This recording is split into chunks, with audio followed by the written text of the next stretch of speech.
People believe the worst day of their life is the day they bury someone they love. For Emily Carter, that wasn't even close.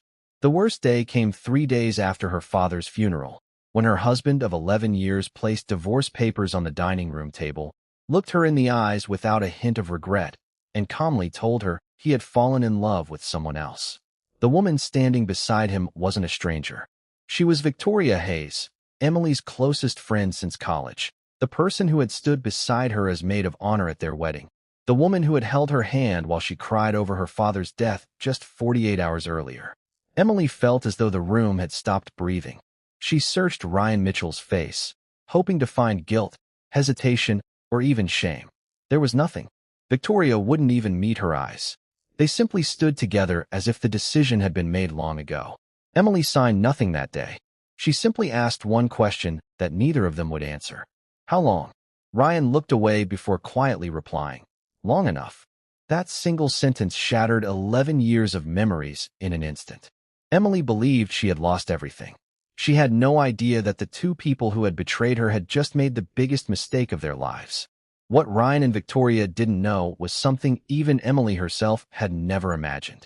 Her father, David Carter, had lived an ordinary life on the surface. He drove an aging pickup truck, wore faded work shirts, and lived in the same modest home for over 30 years. He never spoke about wealth, investments, or business. He always insisted that character mattered more than money, and often reminded Emily that the richest people were not always the happiest. At the funeral, neighbors described him as a quiet widower who enjoyed fishing on weekends and helping anyone who needed a hand.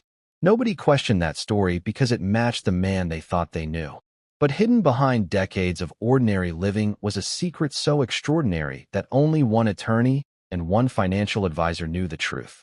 David Carter had spent 40 years quietly building one of the largest privately owned investment empires in America. His fortune stretched across commercial real estate, technology companies, energy investments, and charitable foundations. His name never appeared on magazine covers because he had intentionally hidden behind holding companies and trusts. To the outside world, he was invisible. To Wall Street, he was a legend known only by a handful of insiders. Ryan had always believed he married into an average middle-class family. That belief slowly turned into disappointment. As his own ambitions grew, so did his frustration. He wanted luxury vacations, exclusive country clubs, expensive cars, and recognition among the wealthy elite. Emily, however, cared little about those things. She preferred family dinners, volunteering at local shelters, and spending holidays with her father at his quiet lakeside cabin. Their marriage didn't collapse overnight. It weakened one disappointment at a time. Ryan blamed Emily for refusing to chase the lifestyle he believed they deserved. Emily blamed herself, wondering if she simply wasn't enough anymore. During that same period, Victoria became a constant presence in their lives. She listened whenever Ryan complained, encouraged his frustrations, and gradually became the person he confided in more than his own wife. By the time Emily noticed how close they had become, their emotional affair had already crossed a line neither of them intended to admit. Before we go any deeper, let us know in the comments where you're watching from. We'd love to hear from you. And don't forget to hit that subscribe button so you never miss any of our upcoming stories. 3 days after the divorce papers appeared, Emily received a phone call from a New York law firm she had never heard of. The receptionist politely informed her that senior partner Jonathan Brooks needed to discuss her father's estate immediately and that the meeting could not be postponed. Emily almost declined. She assumed there had been some mistake involving the small house, or perhaps unpaid medical bills from her father's final illness. Instead, Jonathan's first words would completely change the direction of her life. He closed the office door, placed a thick leather folder on the table, and quietly said, "Miss Carter, before your father passed away, he instructed me to tell you something only after his funeral. He spent his entire life protecting you from the burden of extraordinary wealth. Everything you believed about your father's financial life was carefully planned. And what I'm about to show you explains why." Emily stared at the folder, completely unaware that the answer inside would not only expose her father's greatest secret, but also determine the fate of the two people who had betrayed her. Ryan and Victoria believed they had walked away from a woman with nothing. In reality, They had walked away just days before discovering she was about to inherit an empire worth billions of dollars. And the instructions David Carter left behind would ensure that every choice they had made would come back to haunt them. Jonathan Brooks opens the leather folder and slides the first document across the table. Emily reads the first line and immediately bursts into tears. Jonathan Brooks didn't say another word. He simply turned the leather folder toward Emily and allowed her to read the first page in silence. Her eyes moved slowly across the document until they stopped at a name she recognized immediately, her father's. Beneath it was a list of companies she had never heard of, followed by percentages of ownership that seemed impossible to understand. She frowned, convinced there had been some mistake. Then she reached the final page and saw a figure that made her hands begin to shake. The estimated value of the estate exceeded $11.8 billion. Emily looked up, searching Jonathan's face for some sign that this was an elaborate misunderstanding, but the attorney remained calm. "I'm afraid this is entirely accurate," he said. "Your father wasn't simply wealthy. He spent 4 decades quietly building one of the most successful private investment groups in the country. He never appeared on television, never accepted interviews, and refused every magazine that wanted to feature him. He believed anonymity was the greatest protection wealth could offer." Emily leaned back in her chair, overwhelmed by memories that suddenly no longer made sense. She remembered her father repairing his own fence instead of hiring contractors. She remembered him driving the same pickup truck until it barely started on cold mornings. She remembered birthdays with homemade cakes instead of expensive gifts, Christmas mornings filled with laughter instead of luxury, and countless evenings sitting beside the lake listening to him say that the value of a person's life could never be measured by what they owned. Now every one of those memories carried a different meaning. He hadn't lived modestly because he couldn't afford more. He had chosen that life because he believed money often revealed the worst in people long before it revealed the best. Jonathan quietly slid another document across the table. It was handwritten by David Carter just 6 months before his death. Emily unfolded the letter carefully. The first sentence immediately filled her eyes with tears. "My sweet Emily, if you're reading this, then I am gone, and I know your heart is hurting more than these words can ever heal." She paused, wiping away tears before continuing. "There is something I have hidden from you your entire life. I never wanted my fortune to decide who loved you or who stayed close to you. I wanted you to build relationships without the shadow of wealth standing between you and the people who entered your life. If anyone remained beside you knowing only your heart, then you would know their love was genuine." Emily covered her mouth as another painful realization settled in. Her father hadn't kept the secret because he doubted her. He had kept it because he wanted to protect her from exactly the kind of betrayal she had just experienced. Jonathan waited until she finished reading before opening another folder. "Your father also anticipated that some people might reveal their true character after his passing." Emily looked at him, confused. "What do you mean?" Jonathan pressed a button on a remote, lowering a projector screen inside the conference room. A timeline appeared across the wall showing dates that stretched back almost 2 years. "About 18 months ago, your father became concerned about your husband." Emily's breathing slowed. "Concerned how?" Jonathan answered carefully. He noticed changes in Ryan's behavior whenever conversations turned toward money, property, or inheritance. He quietly hired an independent security firm to observe financial activities connected to several members of your immediate circle. He wasn't looking for criminal activity. He simply wanted to know whether the people closest to you valued your family or your future. Emily stared at the screen as photographs appeared one after another. Ryan meeting privately with Victoria at expensive restaurants. Ryan entering luxury hotels while claiming to be attending business conferences. Bank statements showing unexplained transfers between accounts Jonathan explained had been traced to shell companies connected to Victoria's brother. None of it proved a crime had been committed, but together the evidence painted a picture Emily could no longer ignore. The affair hadn't begun after her father's illness. It had begun nearly 2 years earlier. Every anniversary dinner, every family holiday, every promise Ryan had whispered had existed alongside a carefully hidden relationship that everyone except Emily seemed to know about. She felt anger rising, but it wasn't because of the affair anymore. It was because she realized how many opportunities Ryan had been given to tell the truth. Jonathan closed the projector and folded his hands. There is one final instruction your father left for me. Emily looked up quietly. He instructed me not to transfer a single dollar of your inheritance until 30 days after his funeral. Emily frowned. Why would he do that? Jonathan smiled gently for the first time since the meeting began. Because he believed that within those 30 days, every person motivated by greed would expose themselves without realizing they were being watched. Emily sat frozen as those words echoed through the room. Ryan believed he had left a woman with nothing. Victoria believed she had won the perfect life. Neither of them had any idea that every decision they made over the next month would determine whether they walked away with everything they dreamed of or absolutely nothing. At that very moment, across town, Ryan and Victoria were celebrating their future inside the penthouse suite of a luxury hotel. Champagne glasses clinked together as they talked excitedly about selling the marital home, planning a destination wedding in Italy, and finally living the lifestyle they believed they deserved. Ryan laughed as he admitted he almost felt guilty for leaving Emily so soon after her father's funeral. Victoria smiled and replied, "She'll recover. Besides, there was never anything for you to gain by staying." Ryan nodded in agreement, completely unaware that the quiet man they had dismissed as an ordinary retiree had left behind one final plan, a plan that was already beginning to unfold. As Ryan reached for his phone, it vibrated with an email from an unfamiliar sender. The subject line contained only 6 words, regarding the estate of David Carter. The smile slowly disappeared from his face. Ryan stared at the email for several seconds before opening it. The celebration inside the penthouse came to an abrupt stop as Victoria noticed the color drain from his face. She leaned closer, trying to read the screen, but Ryan instinctively turned the phone away.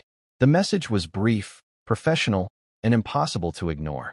"Mr. Ryan Mitchell, you are requested to attend a private legal meeting regarding matters connected to the estate of David Carter. Your attendance is strongly advised. Tuesday, 10 a.m. Brooks, Hastings and Cole, Manhattan." Victoria frowned. Why would they want to meet with you? Emily's father barely had enough money to leave behind that old house. Ryan forced a smile, slipping the phone into his pocket. Probably paperwork. Maybe Emily listed me as her emergency contact years ago. He wanted to believe his own explanation, but something didn't feel right. He remembered David Carter's quiet stare during their last Thanksgiving dinner. The older man had asked strange questions about Ryan's career, his future plans, and what he believed made a successful marriage. At the time, Ryan assumed it was harmless conversation. Now those questions echoed in his mind with an entirely different meaning. Across the city, Emily remained inside Jonathan Brooks' office, unable to process everything she had learned. Jonathan walked toward a large wall safe, entered a security code, and carefully removed a black leather journal. Unlike the legal documents, this book looked worn from years of use. He placed it gently in front of Emily. "Your father wanted you to have this only after I explained the estate." Emily carefully opened the journal. Every page was filled with her father's neat handwriting. It wasn't a financial record. It was a personal diary stretching back nearly 20 years. The first entry read, "If Emily ever discovers who I truly am, I hope it happens only after she has found people who love her for reasons that have nothing to do with money." Emily smiled through tears. Jonathan nodded. He wrote almost every week. As Emily turned the pages, she discovered stories she had never heard before. David wrote about watching her graduate from college, the day she married Ryan, the birth of her son who sadly lived only a few hours after delivery, and the difficult years when Emily blamed herself for never becoming a mother. Every painful memory had been quietly recorded by a father who loved his daughter more than she ever realized. Then Emily reached an entry written just over a year earlier. Her smile disappeared. "Today I watched Ryan carefully. He spent more time asking about my property than asking about my health. For the first time, I fear he may value what he believes I own more than the daughter I spent my life protecting." Emily slowly looked up. "He knew."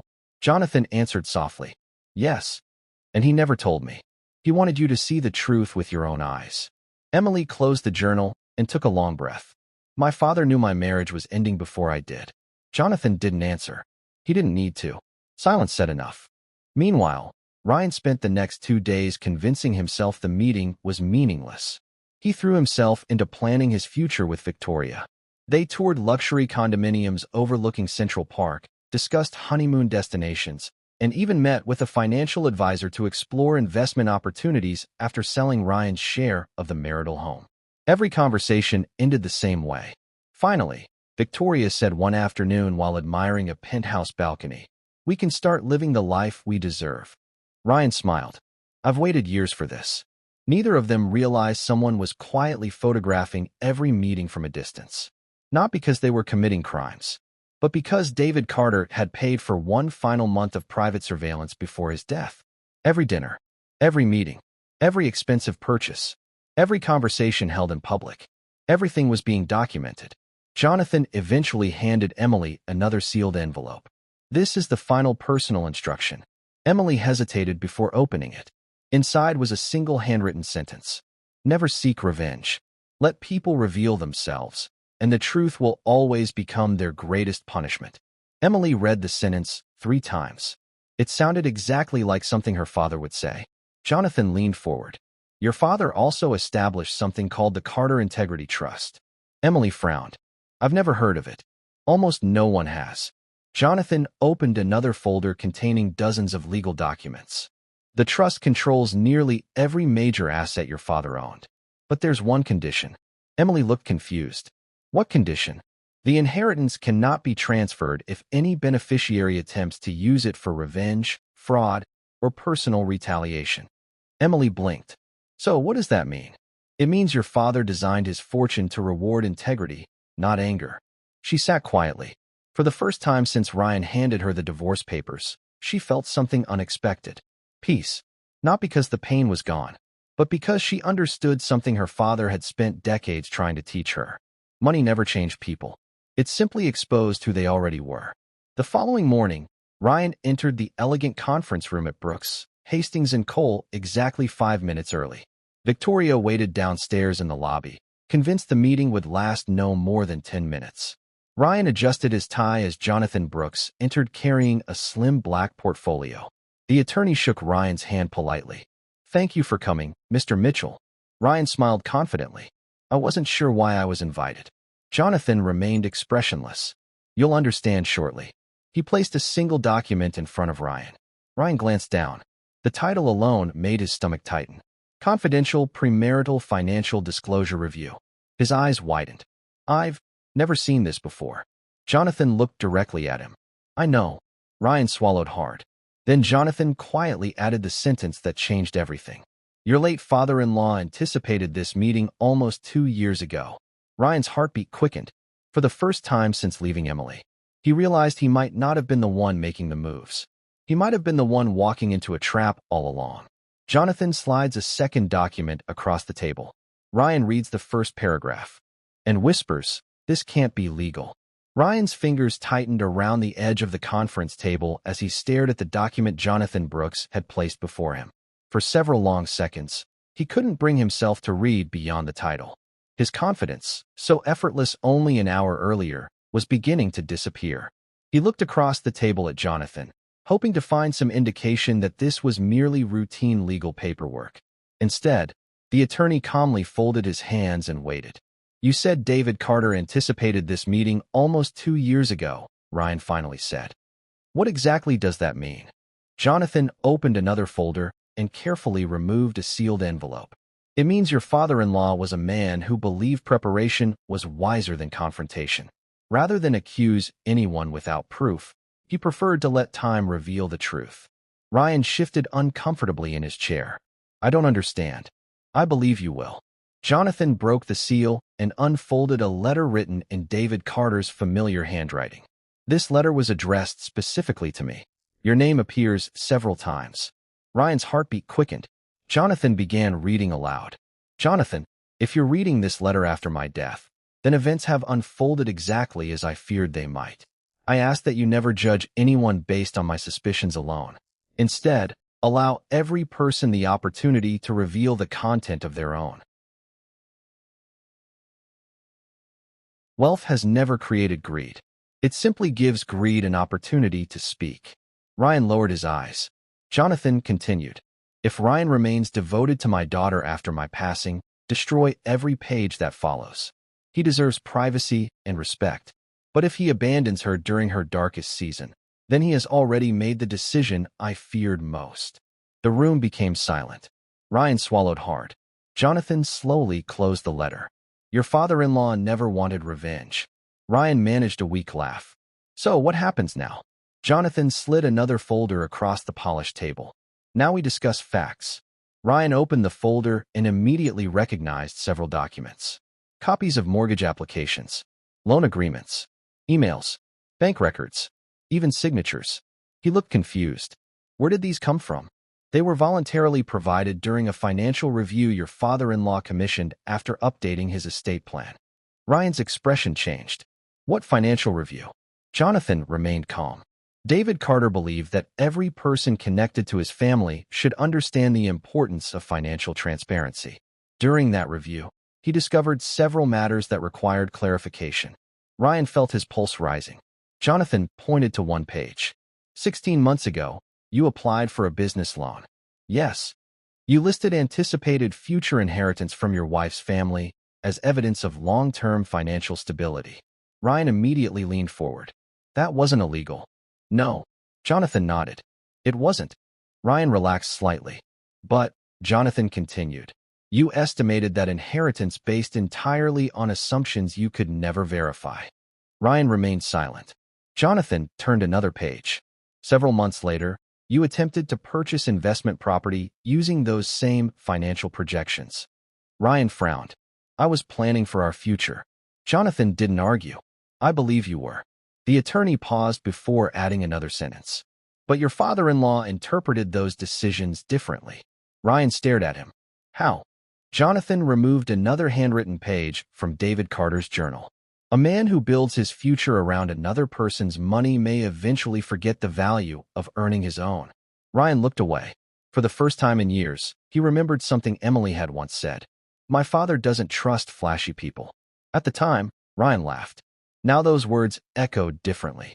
Jonathan carefully organized the documents before continuing. There is one more matter. Ryan nodded. The Carter Integrity Trust contains a character clause. Ryan blinked. A what? A character clause. Jonathan explained patiently. Unlike most family trusts, this one allows trustees to evaluate conduct directly affecting beneficiaries. Ryan frowned. I don't understand. It means that if actions demonstrate intentional deception for financial gain connected to the estate, trustees may limit or deny certain discretionary benefits. Ryan immediately sat upright. Are you saying I'm being accused of something? No. Jonathan answered without hesitation. I am saying your choices have consequences. Ryan's frustration finally surfaced. I divorced my wife. Yes. People get divorced every day. They do. I fell in love with someone else. Jonathan nodded again. That also happens. Ryan spread his hands across the table. So why am I here? Jonathan leaned slightly forward. Because timing matters. Ryan's expression hardened. What timing? You filed for divorce 3 days after David Carter's funeral. Ryan didn't answer. You became publicly engaged to Victoria Hayes less than 2 weeks later. Still silence. You also scheduled meetings with financial advisors concerning future lifestyle planning before your divorce proceedings were finalized. Ryan stared at the polished table. Jonathan never raised his voice. He simply allowed each fact to settle. Finally, Ryan whispered, You're making it sound like I planned everything. Jonathan answered carefully, I don't need to make it sound like anything. He slid one final document forward. This timeline was assembled from emails, travel records, financial statements, and publicly available information. Ryan looked down. The first recorded dinner with Victoria. The first hotel reservation. The first unexplained business trip. Every event had been organized chronologically. Each date told part of a story.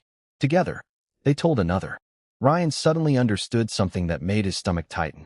David Carter hadn't been trying to expose him. He had simply been documenting reality. Across Manhattan, Emily stood alone inside her father's quiet lakeside cabin for the first time since his funeral. Everything looked exactly as he had left it. His favorite fishing hat still hung beside the door. A coffee mug rested on the kitchen counter. His old radio remained beside the window overlooking the lake. She slowly walked through the small house, remembering childhood weekends filled with laughter. Then she noticed something she had never seen before. Behind a framed family photograph was a tiny brass key taped to the wall. Her father had hidden it deliberately. Confused, Emily searched the cabin until she discovered an old cedar chest beneath the staircase. The key fit perfectly. Inside were dozens of neatly organized photo albums, letters, home videos, business notebooks, and one sealed envelope. Across the front, written in David Carter's handwriting, were 5 words: "Open only if betrayed." Emily's hands began to tremble.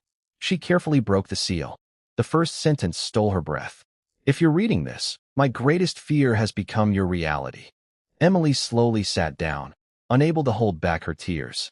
Miles away, Ryan's meeting with Jonathan Brooks was coming to an end. As he stood to leave, Jonathan offered one final piece of advice. "Mr. Mitchell." Ryan stopped at the door. "Your father-in-law often told me something I've never forgotten." Ryan looked back. Jonathan said quietly, "The most expensive mistake a dishonest person can make is underestimating a patient one." Ryan forced a smile, but as he walked toward the elevator, something felt different. For the first time since leaving Emily, he wasn't thinking about his future. He was wondering, what else did David Carter know? Emily sat quietly on the worn wooden floor of her father's lakeside cabin, the envelope resting in her lap as tears blurred the words on the page.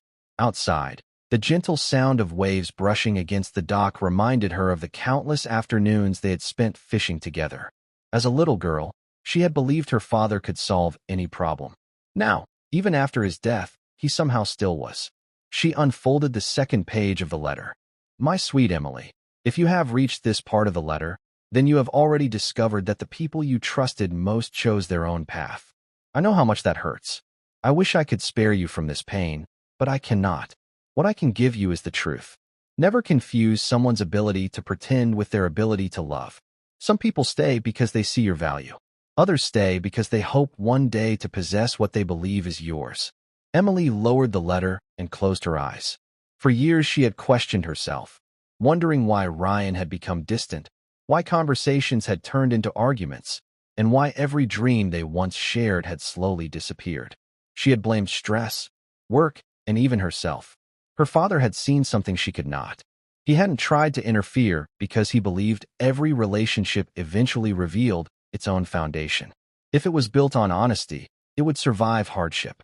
If it was built on selfish ambition, it would eventually collapse under its own weight. The next morning, Jonathan Brooks arrived at the cabin carrying another leather briefcase. Emily invited him inside, and together they sat at the same kitchen table where David Carter had spent years drinking coffee before sunrise. Jonathan placed several folders on the table. "There are a few things your father wanted you to know before the estate becomes public." Emily nodded. "I'm ready." Jonathan opened the first folder. "The Carter family fortune has never belonged to one person. Your father created a network of charitable foundations, employee ownership programs, and long-term trusts. Although you are the primary beneficiary, you do not simply inherit money. You inherit responsibility." Emily looked surprised. "I don't understand." "Nearly 40% of the estate is already committed to children's hospitals, scholarships, veterans organizations, and medical research." Emily smiled through her tears. "That sounds exactly like my father." Jonathan nodded. He believed wealth should improve lives, not simply accumulate. He opened another folder. "Your father also left instructions concerning the family businesses." Emily looked uncertain. "I've never run a corporation." "You won't have to do it alone." Jonathan explained that David Carter had quietly assembled a leadership team years earlier. Experienced executives had already been chosen to manage the day-to-day operations, allowing Emily to focus on the charitable vision her father cared about most. "He prepared for everything," Emily whispered. "He certainly tried."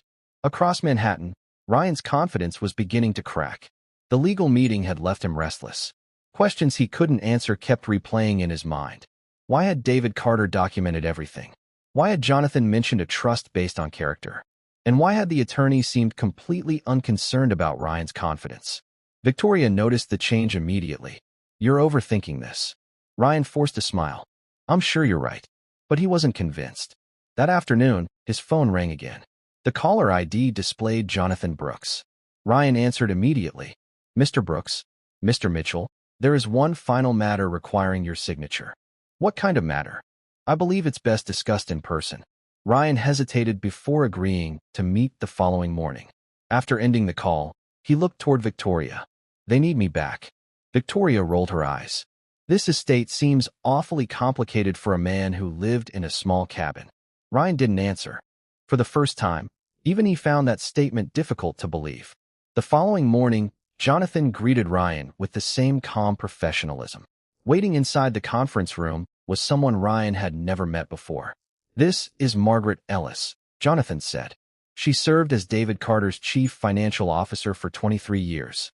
Ryan stared in disbelief. "Chief financial officer?" Margaret smiled politely. "Your father-in-law preferred that title remain unknown." She placed a sleek tablet on the table and displayed a series of photographs. Corporate headquarters, manufacturing facilities, commercial skyscrapers, technology campuses, renewable energy projects, hotels, distribution centers. Each image represented a company owned, wholly or partially, by David Carter's investment group. Ryan slowly shook his head. This can't all belong to him." Margaret calmly replied. "It did." She changed to another slide. A financial summary appeared. Ryan's breathing became noticeably heavier. The numbers stretched across multiple pages. Assets, investments, real estate, private equity, international partnerships. Finally, the total estimated value appeared. $11.8 billion. Ryan leaned back in complete silence. His mind immediately raced back to every argument he'd had with Emily about money. Every complaint, every disappointment, every decision. He suddenly realized something that made him physically uncomfortable. The woman he had left wasn't poor. She had unknowingly been one of the wealthiest heirs in America. Victoria's words echoed in his memory.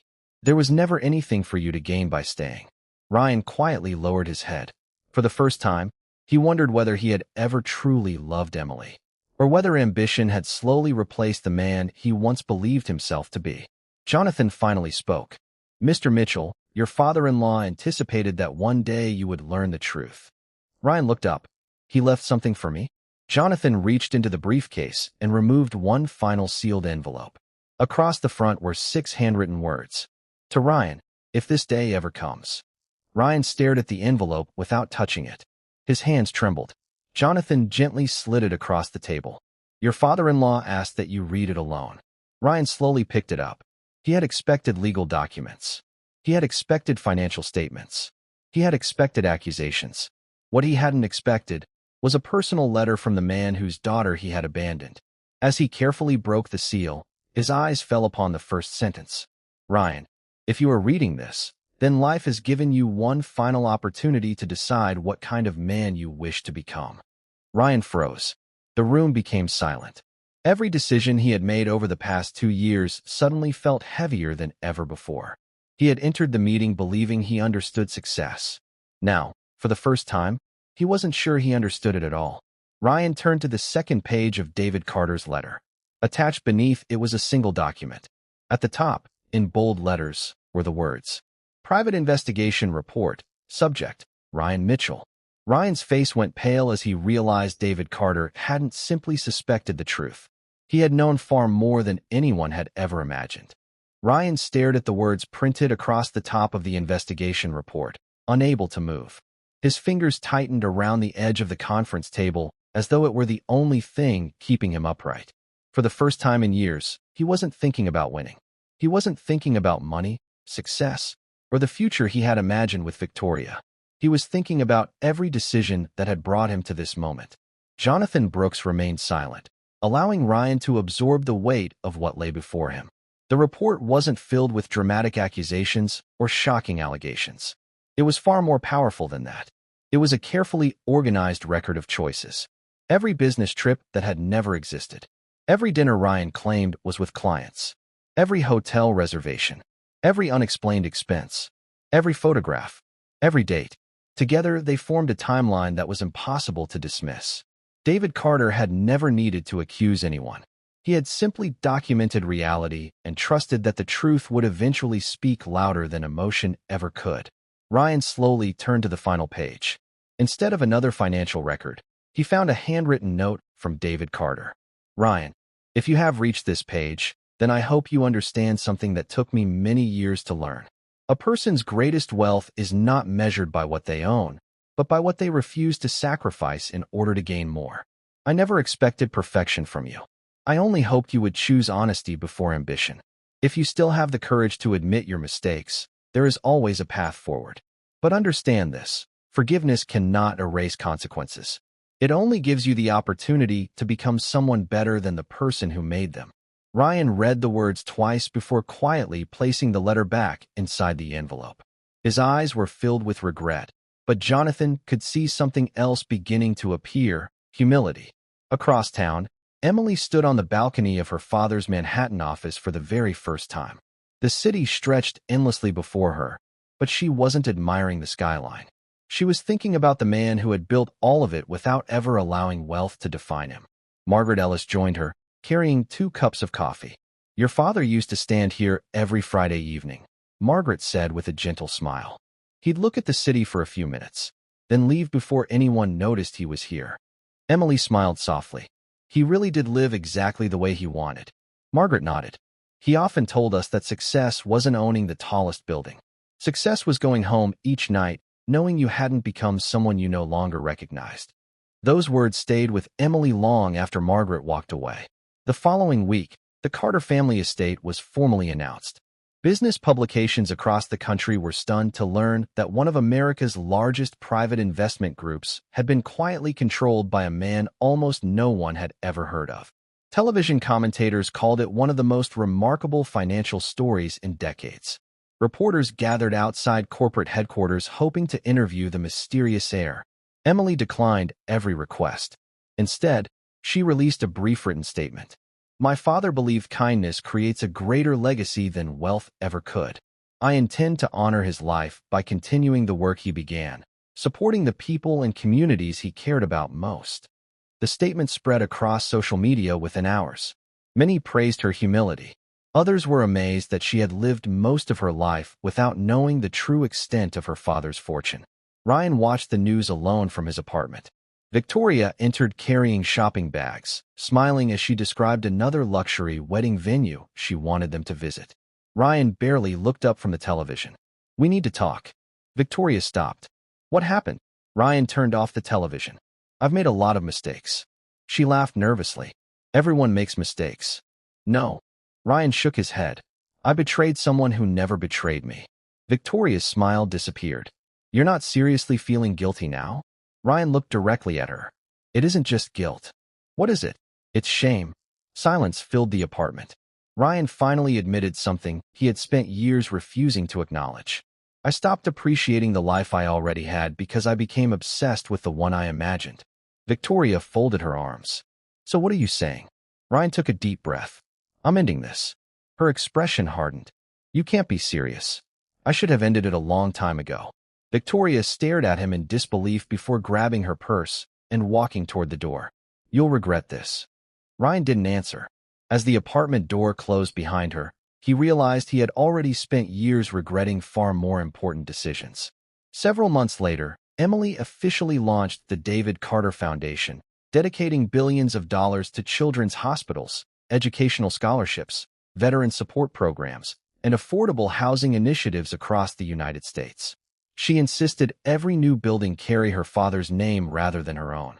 During the dedication ceremony, Jonathan Brooks quietly handed Emily one final envelope that had remained sealed until that day.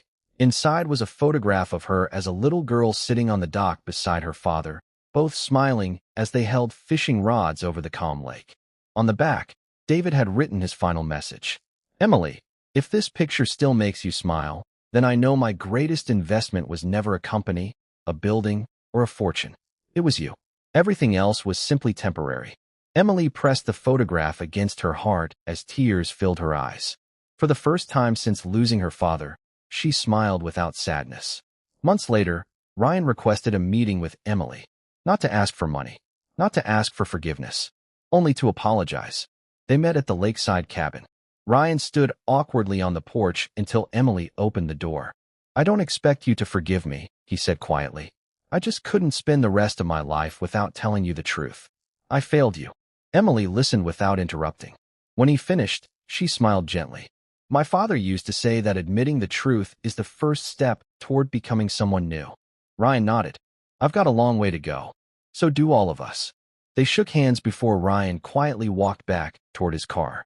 Neither of them looked back. Sometimes closure doesn't come from restoring what was broken. Sometimes it comes from accepting that the past cannot be rewritten, but the future still can. David Carter's fortune transformed countless lives. But the greatest lesson he left behind had nothing to do with billions of dollars. It was this: character is the only inheritance no one can take from you. And the people who truly love you will still be there long before they know what you own and long after they discover what you never needed to prove.